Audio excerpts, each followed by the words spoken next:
Greetings nerdy list aficionados, and welcome back to Top 10 Nerd. Ever since the dawn of the multiverse with the Flash of Two Worlds, fans have loved seeing alternate versions of heroes meet. Some of these characters fans just love seeing together, and others they wish would interact more. So let's talk about some of them, when they met and how. I'm Sasha, and these are the top 10 superhero alternate versions who have met. Let's get started. I can't wait to delve into some of the messed up timelines to let all of this happen.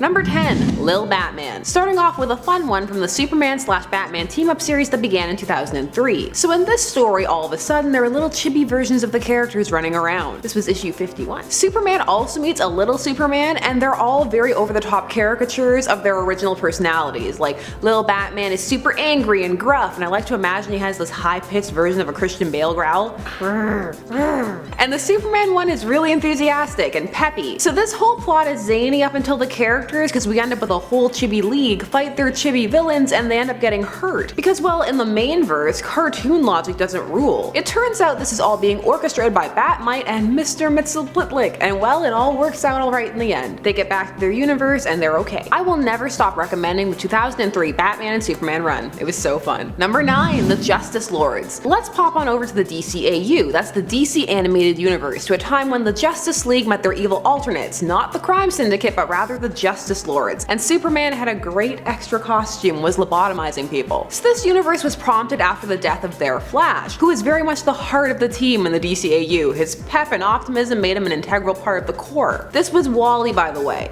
Part of the almost 25 years that Wally was the Flash while Barry was dead. For a whole new generation of fans coming up during the start of the superhero adaptation renaissance, he was the Flash. So the Justice Lords catch wind of the main verse in the DCAU and feel that they're just letting their world fall to pieces. So they come over to impose their own brand of order. Which, after seeing how many lobotomies and militias and martial laws it takes to make that happen, the regular Justice League is not there for it. So yeah, they met their alternate versions and weren't here for it at all. How would you feel if your alternates were dystopian overlords? Like, I wouldn't approve, but at the same time I would like to see the costumes, because the evil variant costumes are always so good. The best costumes. I'm moving my hands so much because somebody said to stop, and I'm like, no, I talk how I want. We'll vogue through the whole video now. Number 8. Captain America and HYDRA Cap. This is mostly on here because I like how complicated it is to explain, and I refuse to let that new narrative they're pushing take hold that HYDRA Cap was the alternate Cap. Nah fam, that's the way they retconned it. Originally how this worked was that the entire timeline shifted, and young Cap, or rather newly young Cap because he was old, was classic Cap, and he had lived his life always as a HYDRA agent, so he was always Cap. So yeah, the Cap who is now Cap, who the Cosmic Cube drew from the other timelines past, is from another timeline now.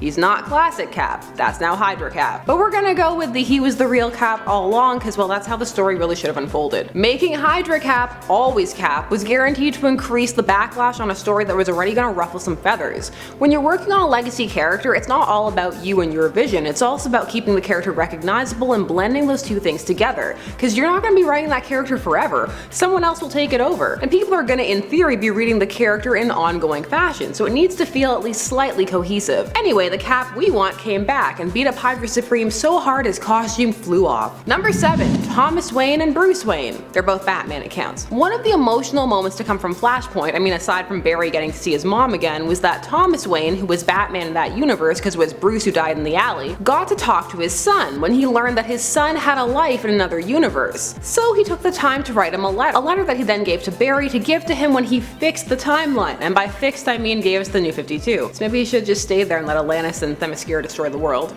Which is really harsh, it wasn't that bad. And Bruce got to get a letter from his dad, and it was really sweet, and he cried. He's also hung out with his dad lately in the Tom King run.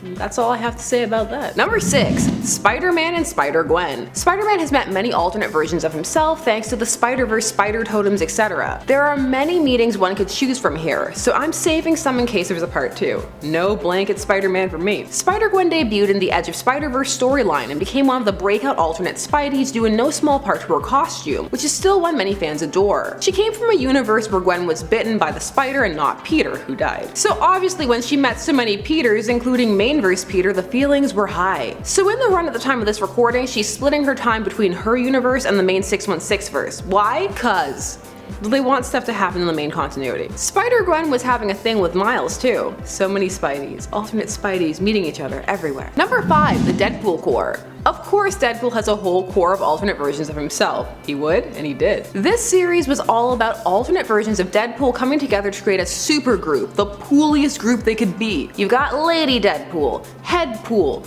Kidpool. It was all as zany and madcap as you would imagine. Oh, and Dogpool, gotta remember Dogpool. Of all the characters to meet alternate versions of themselves, it falls the most in line for Deadpool, what with his fourth wall breaking antics and the like. If anybody should have a core of themselves, it's him. Number 4, Nightwing and Deathwing. I just love saying Deathwing. It sounds so extra. Deathwing. So Deathwing is a version of Dick from a future timeline where he married Donna, and they had a son who became evil, a supervillain named Lord Chaos. I hope he went evil young because there is no other excuse for that name.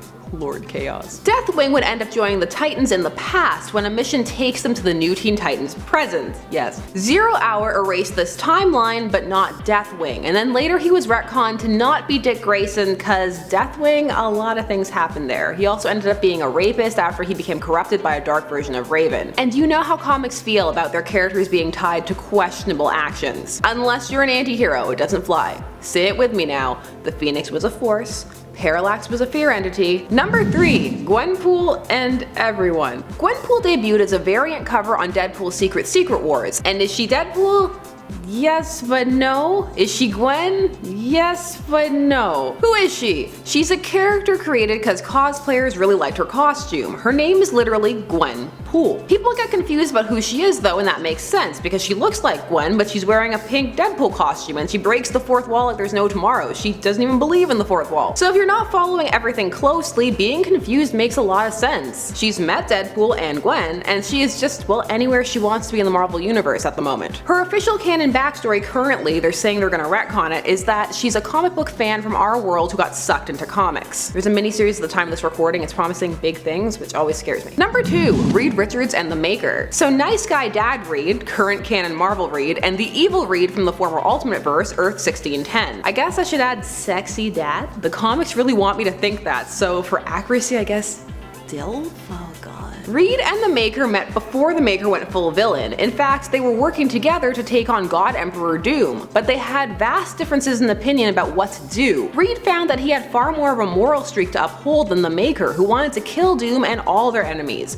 He would eventually try to kill Reed, and he now haunts the Prime Earth.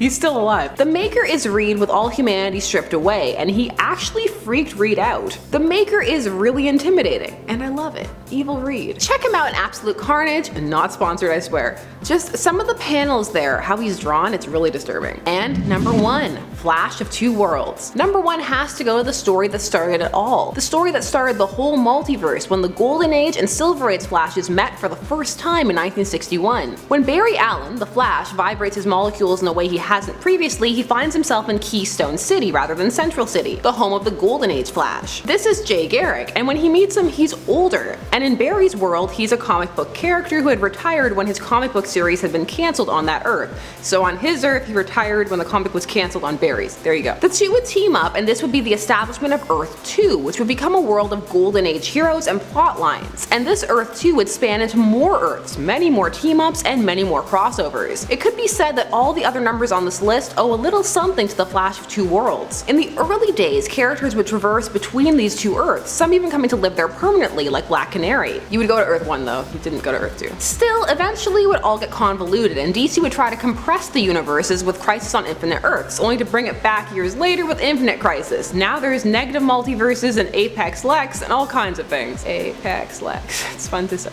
Well, here's Apex. Apex Lex. What's your favorite instance of alternate versions of characters meeting each other? Please share down below. I'm Sasha, and thanks so much for watching Top 10 Nerd. Don't forget to like, share, comment, and subscribe, and hit that bell notification so that you never miss a vid. And we'll see you again soon. Bye bye.